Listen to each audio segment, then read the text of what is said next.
क्या सच में ईरान और अमेरिका की लड़ाई सिर्फ दो देशों की लड़ाई है, या ये एक ऐसा पावर गेम है जो पूरी दुनिया को धीरे धीरे अपनी तरफ खींच रहा है?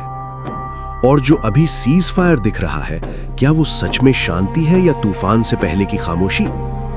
ये कहानी सिर्फ एक युद्ध की नहीं है, ये कहानी है पावर, कंट्रोल और अनदेखे नियमों की। ऐसे नियम जो लिखे नहीं जाते लेकिन दुनिया उन्हें फॉलो करती है।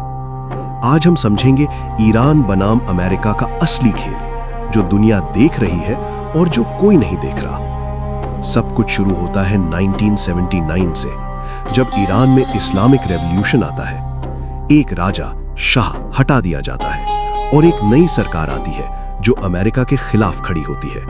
दोस्ती दुश्मनी में बदल जाती है, एम्बेसी क्राइसिस होता है और यहीं से भरोसा टूट जाता है। फिर आता है ऑयल, दुनिया का सबसे बड़ा इनविजिबल हथियार। मिडिल ईस्ट के पास इसका कंट्रोल है और अमेरिका चाहता है स्टेबिलिटी, ईरान चाहता है इंडिपेंडेंस। यहीं से पावर गेम और गहरा हो जाता है। लेकिन 2026 में खेल बदल जाता है। ये अब सिर्फ टेंशन नहीं रहता, ये एक रियल वॉर बन जाता है। डायरेक्ट स्ट्राइक्स होते हैं, मिसाइल्स, ड्रोन्स, जवाबी हमले। स्ट्रेट ऑफ होर्मुज तक असर पहुंचता है, दुनिया की इकोनॉमी हिलने लगती है। और फिर अचानक एक सीज फायर आता है, 8 अप्रैल। एक टेम्पररी रुकावट, लेकिन शांति नहीं, बस एक ब्रेक। अब समझो असली गेम कैसे चलता है। ये सिर्फ बंदूकों का खेल नहीं है, ये माइंड और सिस्टम का खेल है। सैंक्शंस लगाए जाते हैं, इकोनॉमी को दबाया जाता है, करेंसी गिरती है, लोगों पर प्रेशर आता है और सरकार को अंदर से कमजोर किया जाता है। ईरान भी जवाब देता है, प्रॉक्सी ग्रुप्स के जरिए।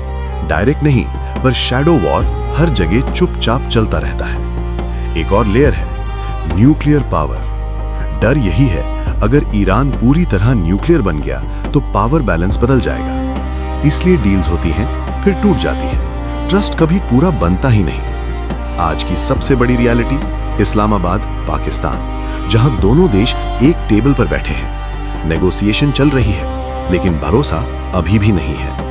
सब कुछ एक चेस गेम जैसा है, हर चाल सोची समझी, हर कदम कैलकुलेटेड और हर गलती खतरनाक। एक सच ये भी है, डायरेक्ट वॉर हो चुकी है, लेकिन फुल स्केल वॉर अभी भी टल रहा है, क्योंकि उसके नतीजे सबको पता है। एक और फैक्ट, मीडिया जो दिखाता है वो पूरी सच्चाई नहीं होती। हर देश अपनी कहानी बनाता है और लोग उसी को सच मान लेते हैं। तीसरा सच, सैंक्शंस का सबसे ज्यादा असर आम लोगों पर पड़ता है। दवाइयां महंगी हो जाती हैं, जॉब्स खत्म हो जाती हैं, लेकिन पावर में बैठे लोग अक्सर सुरक्षित रहते हैं। चौथा फैक्ट, साइबर वॉर भी चल रही है। कोई आवाज नहीं, कोई धुआं नहीं, लेकिन सिस्टम्स गिराए जा रहे हैं, डेटा मिटाया जा रहा है। और पांचवा, डर सबसे बड़ा हथियार है। अगर लोग डरते हैं तो उन्हें कंट्रोल करना आसान हो जाता है। अब आते हैं डार्क साइड पर।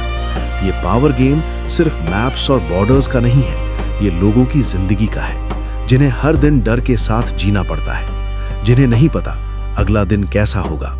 लीडर्स फैसले लेते हैं, लेकिन उसका असर आम लोग झेलते हैं। और सबसे खतरनाक चीज, जब ये सब नॉर्मल लगने लगता है, जब वॉर एक खबर बनकर रह जाती है और इंसान आंकड़े बन जाते हैं। अब सोचो, अगर ये सीज फायर टूट गया तो, अगर ये टेम्पररी शांति खत्म हो गई तो, क्या ये लड़ाई पूरी दुनिया को अपनी चपेट में ले लेगी? या फिर क्या ये एक नया मौका है जहां दोनों देश एक नया रास्ता चुन सकते हैं, जहां पावर टकराए नहीं बल्कि बैलेंस हो?